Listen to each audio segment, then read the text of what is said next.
Welcome to Zero. I am Akshat Rathi. And I'm Oscar Boyd. Actually, I wanted to pull a stat from an article that you recently wrote with your colleague Fasika Tedesse, who's based in Addis Ababa, Ethiopia. And the stat is, even by the standards of low-income countries, Ethiopia has among the lowest car ownership rates at 13 vehicles per 1,000 people. It's a fraction of the African average of 73 vehicles per 1,000 people. And yet, despite this, you've just published a long-read article into Ethiopia's car market. Why? Well, sometimes you have to look in odd corners for good stories, and Ethiopia has a pretty amazing story to tell. So, of course, its income is only about $1,000 per capita, which means you expect there to be low car ownership. But even by that standards, it's so much lower because the country has had historically very high tariffs on all car imports. And then 2 years ago, the country brought in a ban on all fossil fuel car imports and then drastically slashed tariffs on electric cars, making them much more affordable than they ever were in the history of just buying cars in Ethiopia. The result has been a surge in EV sales. I mean, the pace is spectacular. Today, about 6% of all vehicles in Ethiopia are electric. That's higher than the global average of 4%. And even countries like Norway, very rich, wanting to get electric cars on the streets, just couldn't achieve that pace of adoption that quickly. Banning combustion cars is something that a lot of countries are wanting to do. The UK has a target to end fossil fuel car sales in 2035, so a little less than 10 years from now. Europe did have a 2035 target, but this has now been watered down. How has Ethiopia managed to ban combustion cars? How come they had the kind of political ability to do this? Yeah, this was the thing that shocked me the most, which is that one of the world's poorest countries has been able to achieve what even the richest countries haven't been able to. And so we were curious, what happened? And the reason, it turns out, is really economics. So Ethiopia was going through a financial crisis, as many other developing countries were going post-pandemic, because interest rates had gone up, the amount they had borrowed was too much, their interest payments were rising, and they didn't have much foreign exchange. Also true is that most of developing countries import fossil fuels because they don't have much of their own. So Ethiopia was importing about $4 billion worth of gasoline, diesel every year. And it was importing all these fossil fuel burning cars. And it was going through this financial crisis. So the government just said, well, why import both things? Let's just import one, which is get electric cars. Why? Because they have plentiful electricity at home. Where does all this electricity come from? So for the past 10 years or so, Ethiopia has been building one of the world's largest dams on the Nile. And as of 2025, it now has 5.15 gigawatts of power coming from hydropower from this one dam. And suddenly, the country has excess electricity, so much so that it is selling it to Tanzania and Djibouti and Kenya. And that electricity is really cheap. How cheap? Like 10 cents per kilowatt hour, which is the cost of generating and sending that electricity to consumers. And if you compare that to its neighbors, which charge twice that much, or to America, which is about 18 cents per kilowatt hour on average last year, or here in the UK, which, you and I pay 34 cents per kilowatt hour. And of course, we have some of the world's most expensive electricity. So having that really cheap electricity, plentiful, was one clear signal for the government to go, electric cars just make sense. And obviously it has benefits for the people using those electric cars as well. They have lower lifetime cost of ownership, right? Because the running costs are so much lower.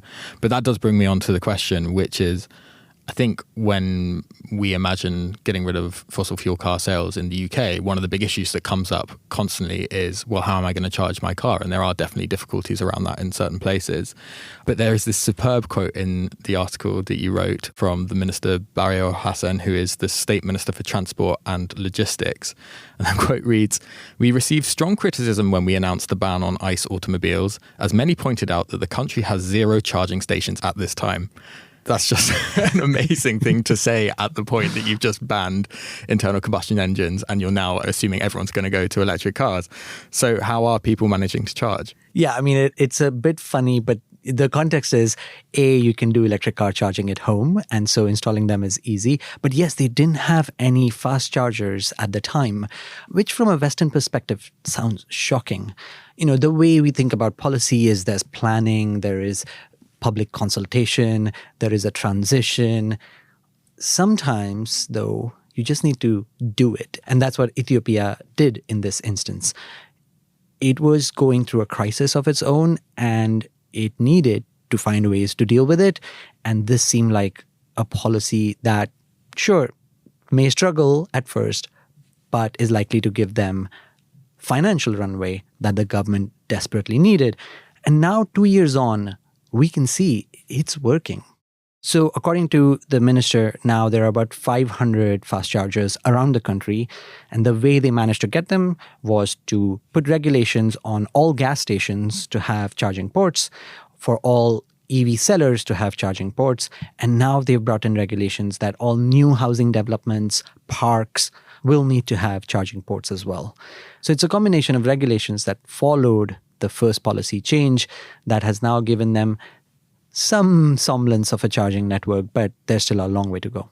And what kind of cars are people actually buying? Is it all cheaper models of electric vehicles from China, or are we seeing Western brands in there or Japanese brands in there? Or So a useful context in developing countries, especially low-income countries, is that most of them have cars that are essentially secondhand. So even when they were buying fossil fuel cars, these were typically fossil fuel cars coming from European or American markets that had been used once, and then they were essentially living out a second life. Sometimes these are really old cars as well. They've been running on for 10 years and you're going to run them on for 10 more years. And so they have very high running costs because you have to constantly repair them. Mm-hmm. They're also inefficient because clearly Western standards for fuel efficiency keep going up, whereas these are lower efficiency cars. That means their fuel running cost is very high. So when it came to electric cars, a couple of things made a big difference. One, they had to be new cars. There isn't really yet a big market for second-hand electric vehicles. Also, moving second-hand electric vehicles is kind of difficult. And so when you're thinking of new electric vehicles, well, the cheaper ones are the favorites in the market. So Fasika went to a few dealerships. I also had a source at the International Energy Agency who was traveling in Ethiopia in December. And they basically saw cars of all kinds. So yes, there are European cars, there are Japanese cars. But the electric car that people like the most are Chinese cars. For taxi drivers, Chang'an is the popular brand because it's cheaper even among cheaper Chinese cars. And among individuals, it's BYD.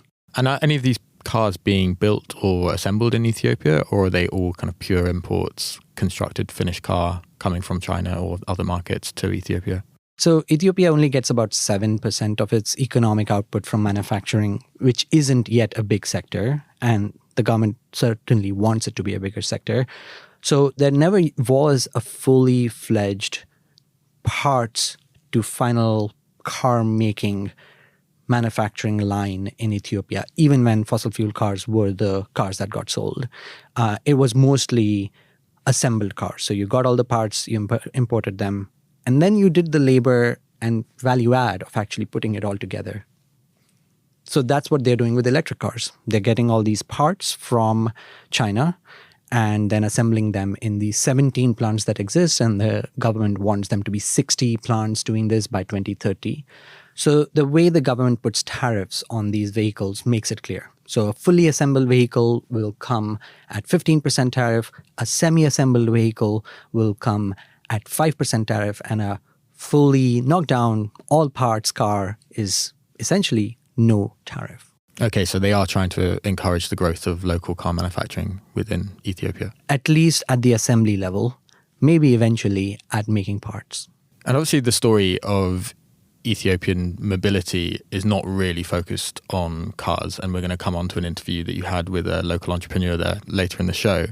But when we think of cars, is it accurate to describe this as a leapfrog story? You know, they've got very, very low penetration of cars in the population so far, but from here on out, they're going to skip straight past the fossil fuel version and go straight to electric vehicles? Is that what we're seeing? That's right. I mean, if we were to think about it from like the climate movement side, there's a whole class of people who say like cars are the evil thing. They are making lives in cities really bad.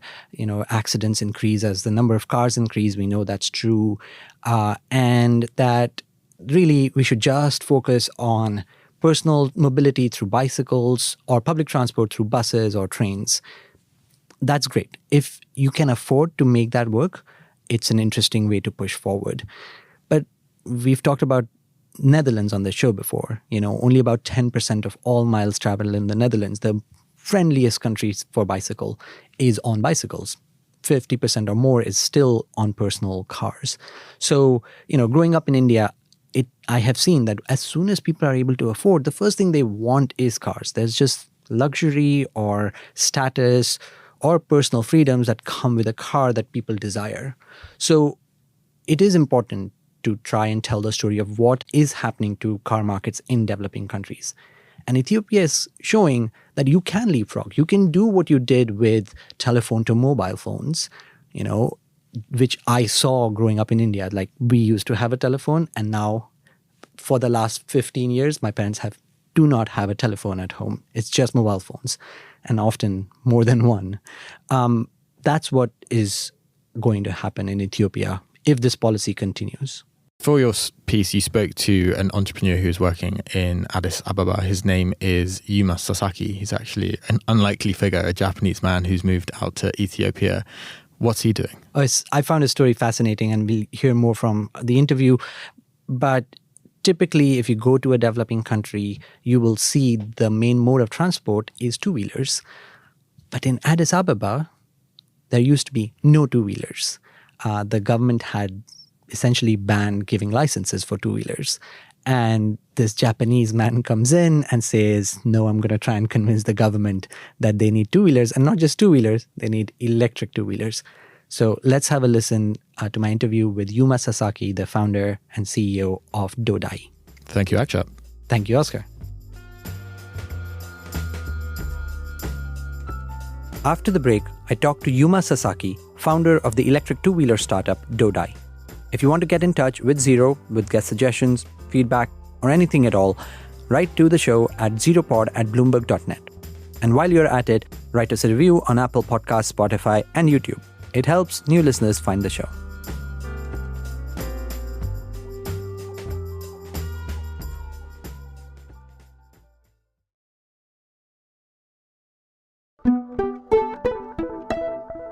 Yuma, welcome to Zero.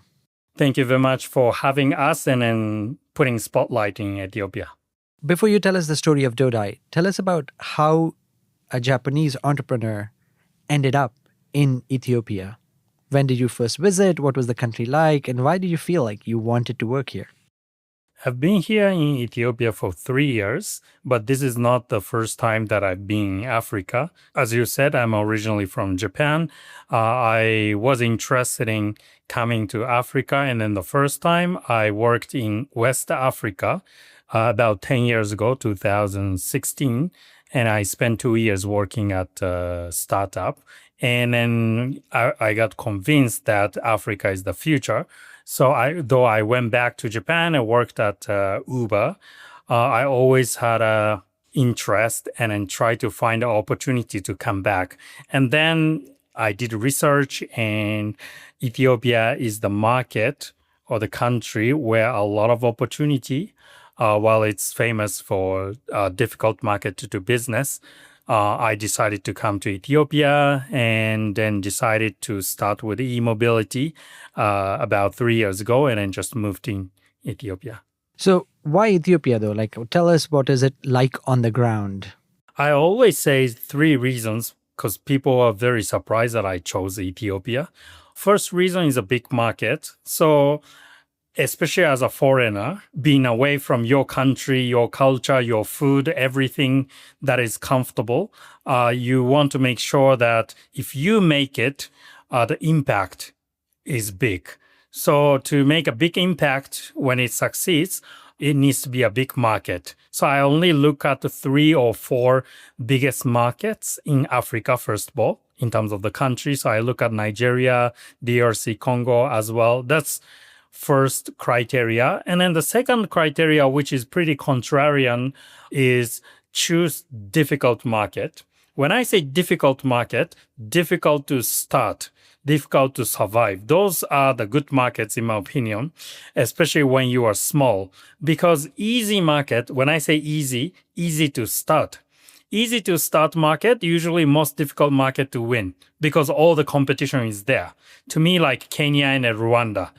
If you are a small startup and if you go to easy to start market where very competitive, you cannot win at the end, in my opinion. So there's no point to go there. While very difficult market, also the competition is least.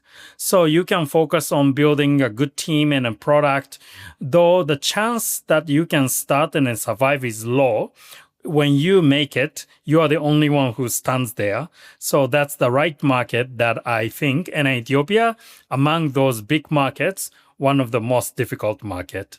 And then the third, this is more personal. Again, as a foreigner or expat, it's important that you really like the people there because you work every day and the work is very tough.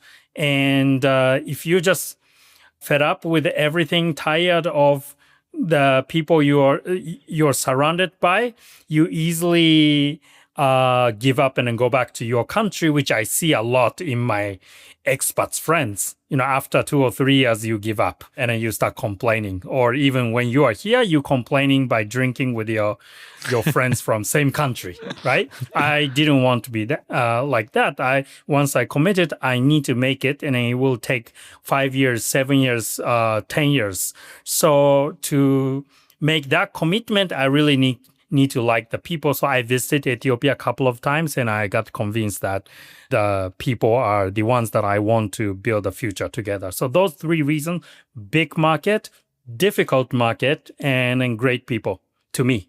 Yeah. Well, let me explain the difficulty. It's not just about business or being a developing country. Yes, it's 130 million people population in that country, so it's a big market, sure. But in 2019, the Ethiopian government in Addis Ababa banned personal use of two-wheelers. And you wanted to start a company that was going to make and sell electric two-wheelers. So what were you thinking? That the government will suddenly think, oh, these electric two-wheelers, which we banned because there was too much crime on the street, is not a problem anymore? Yeah, so first of all, what they banned is not necessarily electric two-wheelers. They banned two-wheelers, including electric, but fuel and electric two-wheelers. So I worked at Uber in Japan, and when you start a new product for the market, new concept, of course, they are back and forth. And actually, I get nervous when there's no back and forth. Because if everybody thinks it's a good idea, that means that it's too good to be true and everybody can start. So first of all, a good level of challenge, whether it's regulations or technology side, I don't mind at all. Rather, I prefer some level of blockers or difficulties, challenges that most of average people decide not to go. 2, why do I get conviction that it's okay to start electric two-wheelers in Addis Ababa? Is simple. If you look at big picture, Addis Ababa, some people say 7 million, some people say 10 million, different definition of Addis Ababa, but roughly 8 to 10 million metropolitan. So if you look at the world and then look at metropolitan of 8 to 10 million population, there are 3 ways to me, only 3 ways that people move around relatively efficiently. One, which is exception, is the US. People move around with the cars. It's the richest country. The land is huge. So let's forget about that. Then other than that, only 2 options. One is like Tokyo, Paris, and London. The majority move around with a relatively efficient metro for 10 million population city. The other option is most of the Southeast Asian cities like Bangkok, Jakarta, Ho Chi Minh, where 80-90% of people moving around by two-wheelers, motorbike, because average people can't afford cars. Also, the road infrastructure is not enough to accommodate if everybody drives cars. So people end up driving two-wheelers. Which path Addis Ababa of 10 million population will go in the future? I don't know whether it's 1 year or 5 years, but at certain point, for majority of people moving around efficiently, what's the right path? Then to me, obviously, it's going to be two-wheelers. And then the other part, okay, in Southeast Asia, mostly fuel two-wheelers, but for Ethiopia, fuel does make sense. No, fuel is very expensive, importing and put a pressure on the government finance. While electricity is one of the cheapest and also abundant that Ethiopia even selling surplus to neighboring countries. Okay, that means at the high level, macro level, electric two-wheelers is the future for Addis Ababa. The only thing that I don't know is 3 years, 5 years, 7 years. That's why I decided to go for it. And what was it like to try and convince the government to start to allow electric two-wheelers or any two-wheelers again on the street? Because you clearly succeeded, you have a business now, but what were the conversations like and how long did it take for you to convince the government to allow two-wheelers to come back on Addis streets? Basically two things. So one is job creation side. And then second bit is safety or security concern that government had about two-wheelers. So first one is most important one, I think. Two-wheelers, not just for commuting, but one bike is one job in the gig economy. And it's important piece for e-commerce that will grow or that even the government want it grow. So I basically convinced them that without the two-wheelers, without electric two-wheelers, it's very difficult for e-commerce to grow fast enough and then create enough jobs. So that's one part, job creation and e-commerce. The other side is security. So, Addis Ababa also has a headquarters of African Union. It's very important, politically important location. It's a hub for Ethiopian Airlines.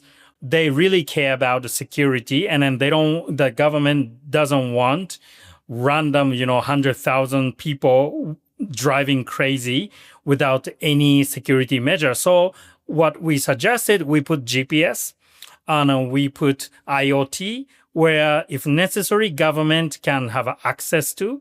And of course, we get consensus from our customers, because customers doesn't care much whether the government can have access or not. Rather, they care whether they have access to electric two-wheelers to make money by delivery. So those are the two things that I try to explain over and over again to a different government entity. That's the main reason. So still, to make it clear, electric two-wheelers for commuting is not allowed yet. It's mainly for gig workers for commercial purpose. So you're in this journey trying to convince the government, you succeed, you're building this business. And then while this is happening in January 2024, the government brings in this ban on importing fossil fuel vehicles. What does the electric vehicle market outside of two-wheelers look like in Addis today? Totally changed in a positive way. I'll give an example. There's a rideshare service in Ethiopia. It's called Ride. When I came to Ethiopia 3 years ago, 100% when you call rideshare, 100% is fuel cars, fossil fuel cars. Now 70 to 80% chance that it's electric. So that tells how much change that, how much impact that has on the electric mobility scene, at least in Addis Ababa. And also, I'm from Japan, and Japan roughly 150,000 electric cars for 120 million populations. In just 2 years, Ethiopia surpassed that from zero. So you can see the level of change for electric mobility. And Fasika Tadisi, who's the reporter in Addis Ababa who works for Bloomberg and wrote the story with me, also told us about how there are these huge lines at gas stations to try and get fuel, and you have to wait hours sometimes to even get fuel, even if you can afford to pay what is pretty expensive energy, right? That's correct. And also, this is one of the things that I witnessed 3 years ago. Two-wheelers didn't have a spotlight, but it's going to be important for gig economies. But at the same time, it should be electric, not fuel. Again, that was way before the regulation change came. I never imagined that actually regulation change or shift to electric mobility would come that fast. Yeah, but looks like at high level government and what I had seen aligned, luckily. Now, let's talk about your business. So how many years ago did you start Dodai, and what's the journey been like? In Ethiopia, you need a business license to start business. So business license exactly 3 years ago, I got and started hiring first 5 people, like literally 3 years ago, and then spent 6 months to prepare the factory and order first container. And then we started assembling and then start selling.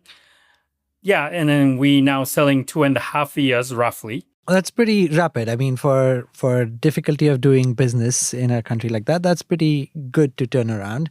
How did you assemble these vehicles? So where are you getting your parts from?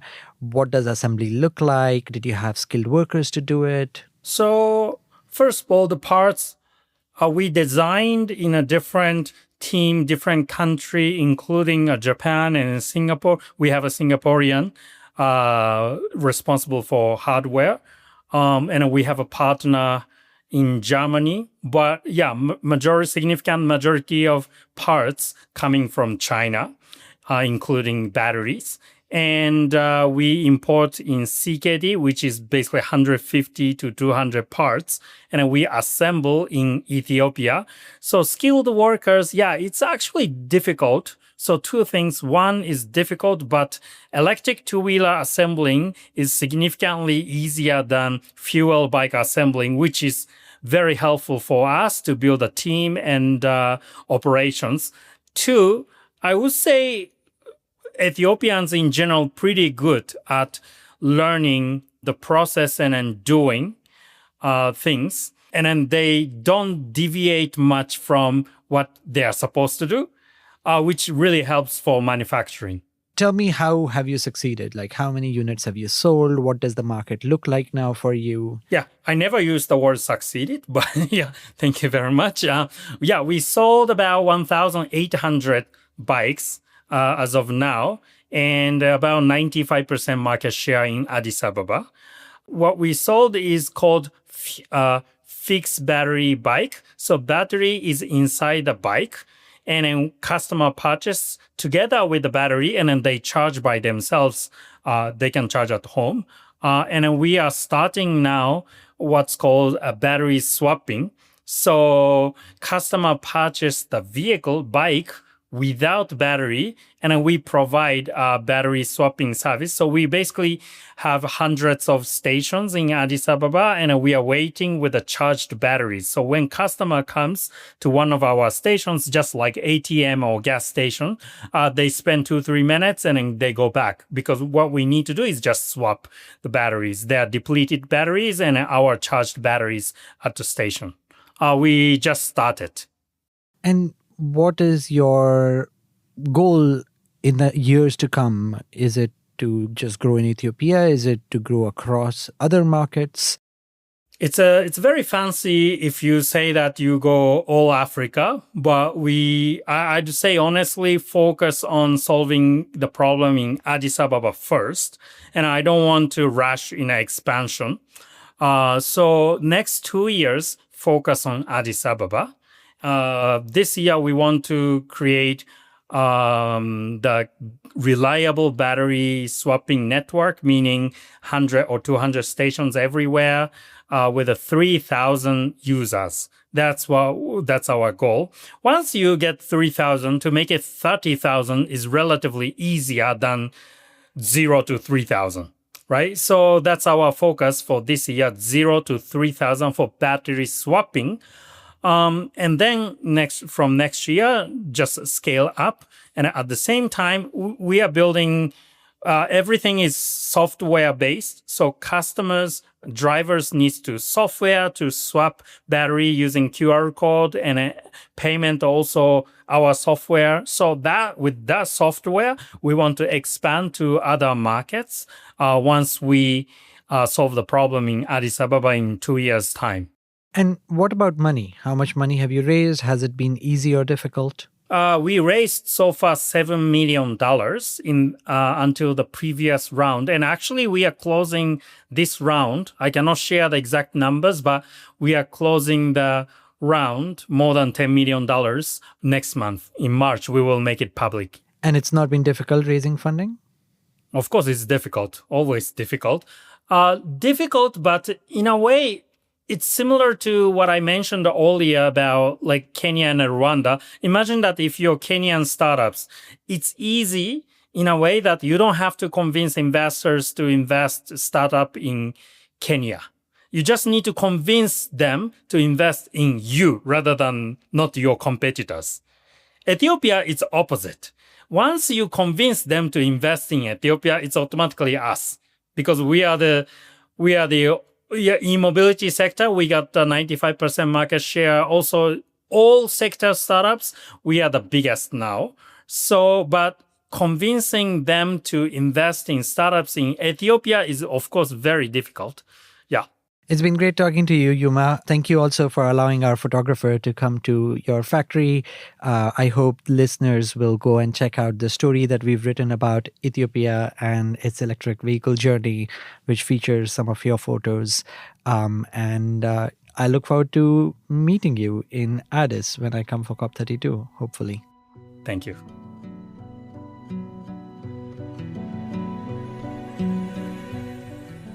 And thank you for listening to Zero. Now for the sound of the week.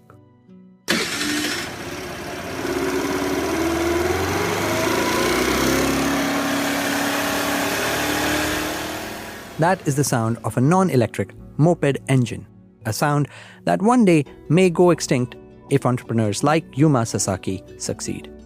If you like this episode, please take a moment to rate and review the show on Apple Podcasts, Spotify, and YouTube. This episode was produced by Oscar Boyd. Our theme music is composed by Wonderly.